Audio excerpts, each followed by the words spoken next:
I saw this tweet the other day and it posed an interesting challenge. Pick from a pool of possible Smash Bros without exceeding 15 points across 5 weight classes. It's tough to narrow them down, but I think I managed to sort out my personal picks. So let's not waste another second and dive right in.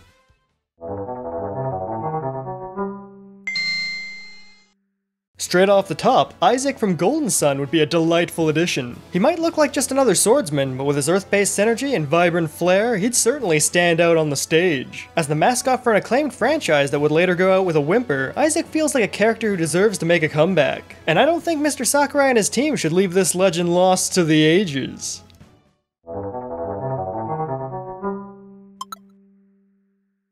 How can you not go with Karate Joe? He looks pretty basic for a fighter, but if the team cranks up the whack factor, he could be a unique addition to the roster with some beat-based tactics and rhythmic references. Rhythm Heaven is such a whimsical franchise with a presence spanning multiple generations, so seeing it represented in Smash Bros with one of its mainstay members would be wonderful. A stage might be more appropriate for the series, but I think our guy Joe would fit right in with fighters like Wii Fit Trainer and Villager.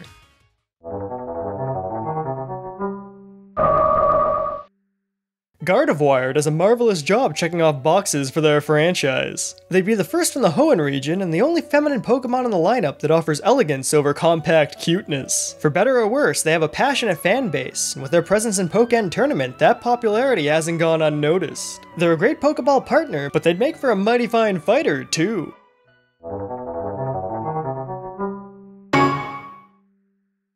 Dillon is an underdog compared to the competition, but if he rolled onto the roster, he'd serve as a solid representative for the 3DS eShop with his trilogy of titles, and could integrate into the cast well as a heavier, slower, Sonic-style smasher. His Western attire would stand out amongst the crowd too, and if Star Fox has taught us anything, anthropomorphic animals are always welcome.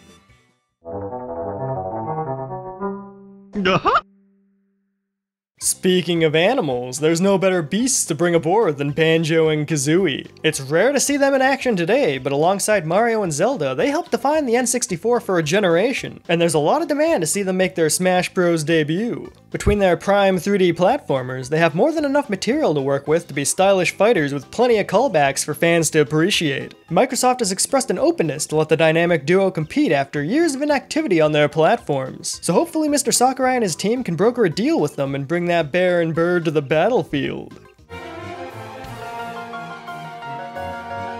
Hey there, pal. Thanks for watching. There were only so many points to go around, but I'd say honorable mentions go to Springman, Rayman, Crash, and Skull Kid. What do you think, though? Who'd make it onto your lineup? Be sure to let me know in the comments below.